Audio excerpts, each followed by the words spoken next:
बिस्मिल्लाहिर्रहमानिर्रहीम। अस्सलाम वालेकुम नाज़रीन, आप यूट्यूब चैनल देख रहे हैं। मैं इमरान खान हूँ। एक तो पाकिस्तान और इंडिया का मैच था, पूरा पाकिस्तान ये मैच देख रहा था, इंडिया भी ये मैच देख रहा था और पाकिस्तान ये मैच हार गया। एक्चुअली ये मैच पाकिस्तान ने हार ही जाना था क्योंकि आसाब की गेम थी और आसाब की गेम में विराट कोहली ने साबित किया कि वो अकेला पाकिस्तान की टीम से ज़्यादा मजबूत आसाब का मालिक है। यानी वो विकेट के ऊपर खड़ा रहा और मजबूत आसाब के साथ फेस करता रहा। पाकिस्तान की टीम जो है वो स्कोर रोक कर जीतना चाहती थी। यानी T20 क्रिकेट में ये बहुत पुराना फार्मूला है। मैंने बहुत पहले इमरान खान साहब का एक इंटरव्यू किया था, तो उन्होंने ये कहा था कि विकेट्स लेने के बाद आप मैचेस जीत सकते हैं, वरना आप मैच हार जाएंगे। स्कोर रोकने का कोई फार्मूला नहीं होता T20 क्रिकेट के अंदर। आखिरी ओवर में उस दिन मोहम्मद आसिफ को स्कोर चाहिए था, छक्के पे छक्का मार के मैच जितवा दिया था। वेस्ट इंडीज़ ने वर्ल्ड कप जीता था, 4 छक्के मार दिए थे ऊपर नीचे ब्रेथवेट ने, तो वेस्ट इंडीज़ वर्ल्ड कप जीत गया था। तो ये स्कोर रोकने से T20 क्रिकेट के अंदर आप मैचेस नहीं जीत सकते। जब आपने इंडिया के 4 आउट कर दिए थे आते ही, एक तो पाकिस्तान की बैटिंग एक समझ नहीं आ रही। बाबर आजम साहब चलो आउट हो गए, दूसरा ओपनर भी आउट हो गया, उसके बाद एक स्लो इनिंग खेली है हमारे वन डाउन ने, लेकिन हैदर अली लगातार फेल होते चले जा रहे हैं। आसिफ ने दोबारा मायूस किया है, लेकिन इसके बावजूद आपके टेल एंडर्स ने और बाकी लोगों ने मिल मिला के बड़ी मुश्किलों से गिरते पड़ते ये 159 तक पहुंच गए थे। 160 का टारगेट इस विकेट के ऊपर उतना बुरा नहीं था और सिर्फ फील्डिंग आपको अच्छी करनी थी। आपको फील्डिंग अच्छी करनी थी, आपको बॉलिंग बेहतर करनी थी लाइन लेंथ के साथ, लेकिन ऐसा लगा कि पाकिस्तान की टीम खौफ में मुब्तला होती चली जा रही है। 4 खिलाड़ी आउट करने के बाद बजाय इसके कि पाकिस्तान की टीम अग्रेसिव होती, स्कोर रोकने की तरफ चले गए कि हमने बहुत स्कोर रोक लिया है, मजीद रोक लेते हैं 5-6 ओवर स्कोर, तो ये बिल्कुल ही इंडिया का बेड़ा गर्क हो जाएगा। वहाँ पे अग्रेसिव क्रिकेट खेलनी चाहिए थी, अग्रेशन के साथ फील्डिंग करनी चाहिए थी, ज़्यादा टाइट बॉलिंग करनी चाहिए थी और आउट करने की कोशिश करनी चाहिए थी। चाहे आपको मार भी पड़ रही होती, लेकिन आप अपने खिलाड़ी उनके आउट करते इंडिया के। अगर आप 1-2 विकेट्स और गिरा देते या विराट कोहली को आउट करने में कामयाब हो जाते या टाइमली आप पांड्या को आउट कर देते तो विराट के ऊपर मजीद प्रेशर होता, तो आप ये मैच जीत सकते थे। लेकिन फिर जिस तरह विराट कोहली ने ये मैच बनाया है अकेले ने, ये नो डाउट उसकी ज़िंदगी की सबसे बेहतर इनिंग थी। विराट कोहली ने वैसे एक इंटरव्यू में कहा भी है, और जब मैं इस इनिंग को देख रहा था तो मुझे आखिरी ओवर में ये लगा कि अगर इंडिया ये मैच जीत जाता है तो विराट कोहली के लिए उसके पूरे क्रिकेटिंग कैरियर में कोई दिन इससे बेहतर नहीं होगा कि उसने सिंगल हैंडेडली अकेले ने पूरा मैच बनाया और बनाकर पूरा मैच जिताया। तो आज विराट कोहली का दिन था, आज आसाब की गेम का दिन था और इसमें पाकिस्तान जो है वो कमज़ोर साबित हुआ। अग्रेसिव क्रिकेट नहीं खेली, डरी हुई क्रिकेट खेली और आखिर में जो डिफेंसिव पाकिस्तान का एक पूरा मोड था, यानी बॉलर्स के हाथ पांव फूले हुए थे, वाइड बॉल्स हो रहे थे, नो बॉल्स हो रहे थे। और वाइड और नो का क्या T20 के अंदर मतलब है ये आप समझ सकते हैं। ये कौन सा वनडे है जहाँ पे बॉलर को जो है वो 10 ओवर करने पड़ेंगे। 10 ओवर तो यानी जो जिस आदमी का काम ही खेलना है उसका तो स्टेमिना ऐसा है कि 10-15 ओवर फेंकना तो मसला ही कोई नहीं होता, और यहाँ तो सिर्फ 4 ओवर फेंकने हैं। और 4 ओवर अगर ठीक से नहीं फेंके जा रहे तो फिर पाकिस्तान के बॉलिंग अटैक को दोबारा से रिव्यू करना पड़ेगा चीज़ों को। शाहीन शाह अफरीदी मुझे पूरी फॉर्म के अंदर नज़र नहीं आ रहा, ना वो उस पेस के साथ बॉल कर पा रहा है, ना वो अपनी बॉल को वैसा स्विंग कर पा रहा है, ना विकेट में उसको सपोर्ट मिल रहा था। बहुत अच्छी बॉलिंग की है हारिस रऊफ़ ने, लेकिन वही बात है कि विराट कोहली का दिमाग हारिस रऊफ़ के दिमाग से बड़ा था और उसने 2 बड़े शानदार छक्के लगाए हैं। नसीम शाह की तारीफ़ कर सकते हैं, बहुत अच्छी बॉलिंग की है। शादाब ने बड़ी अच्छी बॉलिंग की है। बैटिंग जब पाकिस्तान कर रहा था तो पाकिस्तान का फिनिशिंग करने में कोई भी प्लेयर जो है वो एंड तक नहीं गया। अनफॉर्चुनेटली कोई बैट्समैन नहीं गया, टेल एंडर्स को शॉटें लगानी पड़ी हैं। तो ये था जी आसाब का गेम। आसाब के गेम में एक आदमी ने फ़र्क डाला है, अकेले आदमी ने, विराट कोहली ने। इधर से पूरी टीम मिलकर मैच हारी है और उधर से एक अकेला आदमी जो है वो मैच पाकिस्तान से जीता है। आ जाए पाकिस्तान के अंदरूनी खबरों की तरफ। अच्छा, यही सूरत हाल वैसे पाकिस्तान की पॉलिटिक्स में भी है। यहाँ पे भी इमरान खान अकेला है और बाकी पूरी टीम दूसरी तरफ है, और गेम जो है वो आसाब की है। यहाँ पे भी आसाब का गेम है, सिर्फ आपने वक्त से पहले गुस्सा नहीं करना। जब बॉल मिले तब शॉट मारना है और जब बॉल ना हो तब आपने शॉट नहीं मारना। तो पाकिस्तान की पॉलिटिक्स में भी ऐसी ही एक इनिंग जारी है जो इमरान खान साहब खेल रहे हैं। PDM की बहुत सारी जमातें, एस्टेब्लिशमेंट, मीडिया, सारे रल के उनको बॉलिंग कर रहे हैं, फील्डिंग कर रहे हैं, लेकिन उस तरफ जो है वो वो सिर्फ एक दाव का इंतज़ार कर रहे हैं कि अचानक कोई हमारा दाव लग जाए, ये आउट हो जाए। लेकिन दाव लग नहीं रहा और इमरान खान साहब भी एक समझदारी वाली इनिंग खेल रहे हैं। देखना यह है कि वो एंड में इसको ऐसी फिनिशिंग कर सकते हैं या नहीं कर सकते। बहरहाल एक अच्छा क्रिकेट का दिन था और एक अच्छा क्रिकेट मैच देखने को मिला। बतौर क्रिकेट के फ़ैन के, और बहुत क्रिकेट मैंने अपनी ज़िंदगी में खेली है 10-15 साल, तो बल्कि इससे ज़्यादा खेली है। मैं क्रिकेट 95 से खेल रहा हूँ, अभी भी कभी कभी खेल लेता हूँ। तो इतनी क्रिकेट खेली है, जितनी क्रिकेट देखी है, जितनी क्रिकेट की समझ है, मुझे तो लगा कि एक बड़ा शानदार मैच है, लेकिन पाकिस्तान के लिए एंड अच्छा नहीं था। अब इस्लामाबाद के लिए पुलिस को रवाना कर दिया गया है। पुलिस कहाँ से जा रही है जी? पुलिस जा रही है सिंध से। और सिंध से पुलिस क्यों जा रही है? इसलिए क्योंकि इस्लामाबाद में ज़रूरत है, वहाँ पे लॉन्ग मार्च आने वाला है।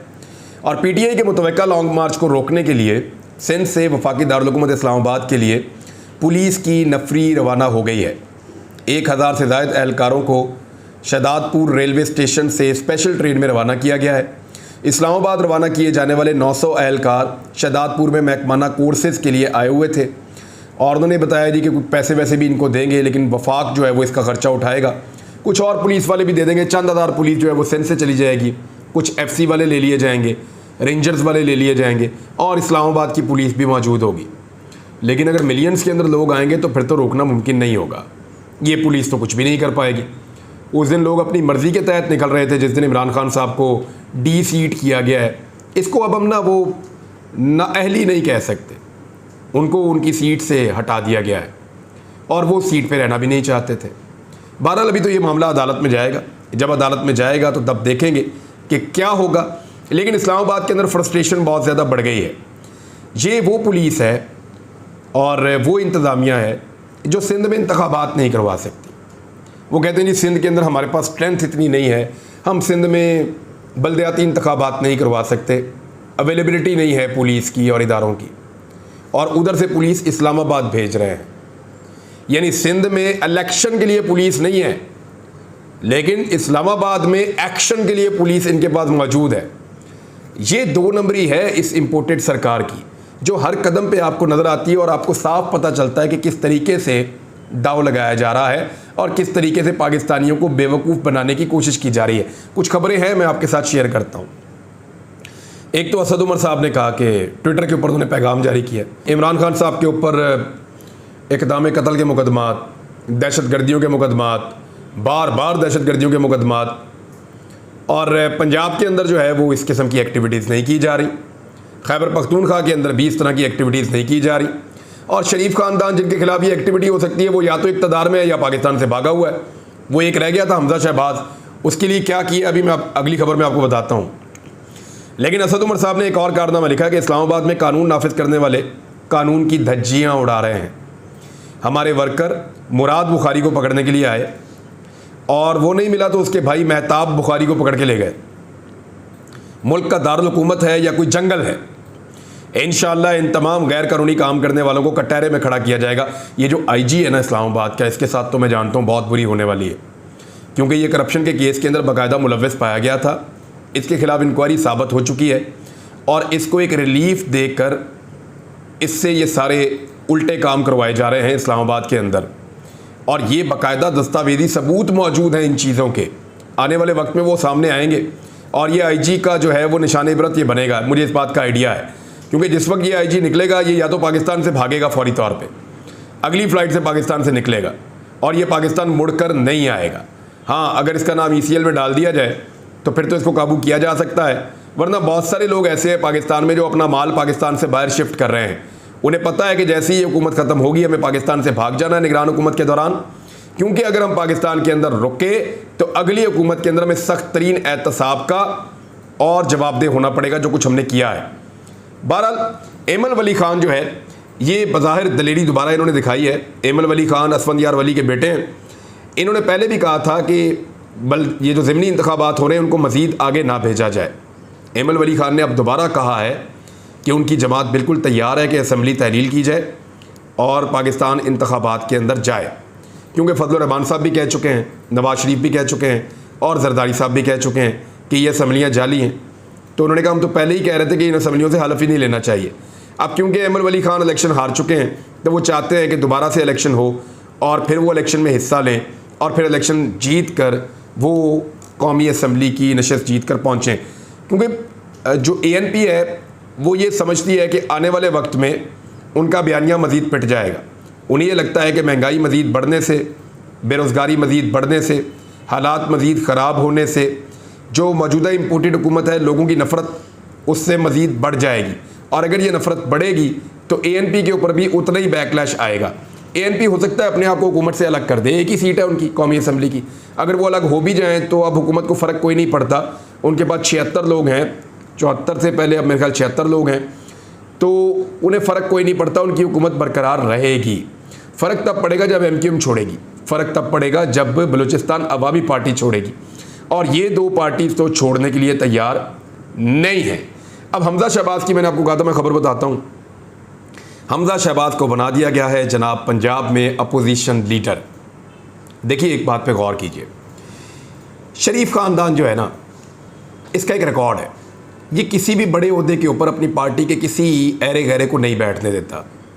यानी ये हमेशा कोशिश करते हैं कि जो क्रीम है सारी की सारी, जिस ओहदे के साथ लीडर लगता है, जो क्रीम है सारी की सारी, वो हमारे घर में रहनी चाहिए। यानी वजारत उज़्मा हमारे घर में रहनी चाहिए, वजारत आला पंजाब की हो वो हमारे घर में रहनी चाहिए, जो बड़े बड़े ओहदे हों वो हमारे पास रहने चाहिए, अपोजिशन लीडर का ओहदा है वो भी हमारे पास रहना चाहिए। तो शरीफ ख़ानदान की कोशिश होती है कि तमाम अच्छे और बड़े ओहदे जो नंबर 1 या नंबर 2 के ऊपर होते हैं वो शरीफ ख़ानदान के अपने अंदर मौजूद रहें। पार्टी की सदारत भी उनके पास रहेगी, पार्टी की नायब सदारत भी उनके पास रहेगी, पार्टी का चेयरमैन भी उनका अपना होगा, पार्टी का सरबराह भी उनका अपना होगा।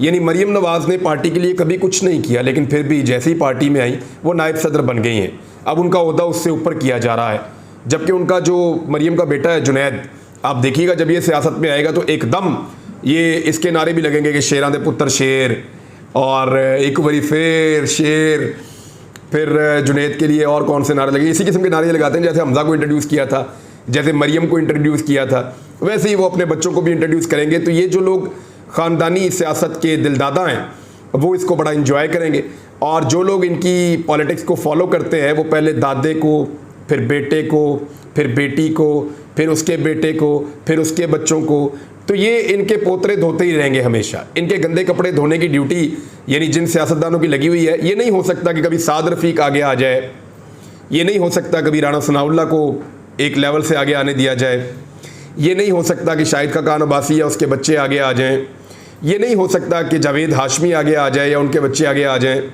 ख्वाजा आसिफ एट्सेट्रा, ये लोग नहीं आ सकेंगे। हमेशा शरीफ ख़ानदान और शरीफ ख़ानदान के बच्चे ही आगे आएंगे, जैसा कि हमेशा होता रहा है। पाकिस्तान की इकॉनमी की हालत ये हो गई है कि पाकिस्तान ने चाइना से दरख्वास्त की है कि जो 6.3 अरब डॉलर हमने आपका कर्ज़ा देना है उसकी अदायगी जो है वो मुअख्खर कर दी जाए। पाकिस्तान ने हफ्ते के रोज़ चीन से दरख्वास्त की है कि 6.3 अरब डॉलर का कर्ज़ मुअख्खर किया जाए, जो अगले 8 माह में हमारे वाजिबुल अदा है, हमने आपको दे रहा है 8 माह के अंदर अंदर, हमें मज़ीद वक्त दे दिया जाए। पाकिस्तान की जानिब से की गई ये दरख्वास्त रवा माली साल कर्ज़ अदायगी और बैरूनी तजारती ज़रूरियात को पूरा करने के लिए 34 अरब डॉलर हासिल करने के मनसूबे का हिस्सा है। यानी पाकिस्तान ये चाहता है कि चाइना को ये कर्ज़ा ना दे वापस, जो चाइना को 6.3 अरब डॉलर देना है पाकिस्तान ने अगले 8 महीने में, वो देने की बजाय उन पैसों को शिफ्ट करे जो पैसा बाकी दुनिया का देना है, क्योंकि 34 अरब डॉलर बाकी भी तो देना है, तो ये कैसे इकट्ठा करेंगे। तो मैं इसीलिए आपको पिछले वीलॉग में भी कह रहा था कि इमरान खान को कोई जल्दी नहीं है, इन्होंने बेड़ा ही गर्क कर दिया इकॉनमी का। जो पैसा पाकिस्तान जनरेट कर रहा था, जो पैसा पाकिस्तान इकट्ठा कर रहा था, अब वो पैसा पाकिस्तान इकट्ठा नहीं कर रहा। पाकिस्तान के लिए कर्जे देना मुमकिन नहीं रहा, पाकिस्तान दिवालिया होने के किनारे के ऊपर खड़ा है। एक और तजवीज़ भी ज़ेरे गौर है कि 30 जून को ख़त्म होने वाले माली साल के वाजिबुल अदा कर्ज़ की अदायगी के लिए चीन से नया कर्ज़ा ले लिया जाए। यानी अब अगर इसी को नए कर्ज़े में कन्वर्ट करेंगे या नया कर्ज़ा लिया जाएगा तो होगा क्या, होगा ये कि पाकिस्तान को ज़्यादा मुश्किल शराइत के ऊपर कर्ज़ा मिलेगा। जैसे IMF ने पाकिस्तान को शिकंजा डाल लिया है, ऐसे ही चीन का शिकंजा भी डल जाएगा। उधर एस्टेब्लिशमेंट और PDM के दरमियान भी ताल्लुकात पहले जैसे अच्छे नहीं रहे। मैं आपको बताता हूँ कैसे। एस्टेब्लिशमेंट के ऊपर अब PDM एतबार कर नहीं रही। एस्टेब्लिशमेंट ने रजीम चेंज ऑपरेशन के दौरान पीडीएम की हुकूमत तो बना दी इन सारी जमातों की, अब वो उस हुकूमत से जान छुड़ा भी नहीं सकते, क्योंकि अगर हुकूमत से जान छुड़ाते हैं तो आधे से ज़्यादा पाकिस्तान 80% पहले बुरा भला कह रहा है, जो 20% रह जाएगा वो भी बुरा भला कहना शुरू हो जाएगा। तो एस्टेब्लिशमेंट ये सारा गेम करके, ये रजीम चेंज का पूरा ऑपरेशन करके बहुत बुरी तरह फंस गई है। अब ना वो इस हुकूमत को गिरा सकती है और ना वो इस हुकूमत को सपोर्ट कर सकती है। बहुत अजीबोगरीब सूरत हाल में है। एक दूसरे को दोनों ब्लैकमेल कर रहे हैं, किसी के पास वीडियोज़ हैं तो किसी के पास ऑडियोज़ हैं, किसी के पास केसेस की ब्लैकमेल करने की चीज़ है तो किसी के पास असम्बली के अंदर अक्सरियत है, किसी के पास तैनातियों का इख्तियार है तो किसी के पास जो है वो हालात को सही और ख़राब करने की चाबी है। तो दोनों अब एक दूसरे के साथ भी खेल रहे हैं। तमाम फरीक जो है वो आमने सामने हैं। ऐसे मौके के ऊपर पाकिस्तान पीपल्स पार्टी और नून लीग ने चेयरमैन सेनेट सादिक संजरानी के खिलाफ तहरीक अदम एतमाद की रिक्वेजिशन तैयार कर ली है। सादिक संजरानी जो है ये एस्टेब्लिशमेंट का आदमी है और चेयरमैन सेनेट है और एस्टेब्लिशमेंट के ही उम्मीदवार हमेशा से रहे हैं। बड़े अजीबोगरीब तरीक़ों से हमेशा ये सेनेट के चेयरमैन बनते रहे हैं और इनको कामयाब करवाया जाता रहा है। लेकिन अब नून लीग और पीपल्स पार्टी ने फैसला किया है कि हमारे जाने से पहले कम से कम चेयरमैन सेनेट तो अपना हम बनवा लें। तो उसके लिए अदम एतमाद अब लाई जाएगी। अदम एतमाद के लिए दस्तखत करवा लिए गए हैं। ज़राए का ये कहना है कि तहरीक अदम एतमाद की रिक्वेजिशन तैयार है, उस पर सेनेटर से दस्तखत करवाए जा रहे हैं। पीपल्स पार्टी और नून लीग ने दस्तखत कर दिए हैं, बाकी लोग जो हैं वो भी दस्तखत कर देंगे। और उसके बाद जिन पार्टियों से राब्ते हो रहे हैं, यानी MQM, बलूचिस्तान अवामी पार्टी और GDA, काफ लीग, PK मैप और ANP, इन सबको एतमाद लेने के बाद चेयरमैन सेनेट के ओहदे के ऊपर यूसुफ रज़ा गिलानी को फाइज किया जा सकता है। तो यहाँ से आप अब अंदाज़ा कर लें कि किस तरह की प्लानिंग हो रही है कि सब एक दूसरे के खिलाफ चल रहे हैं। तो नाज़रीन, अब तक के लिए इतना ही। अपना ख्याल रखिएगा, अपने इस चैनल का भी। अल्लाह हाफ़िज़।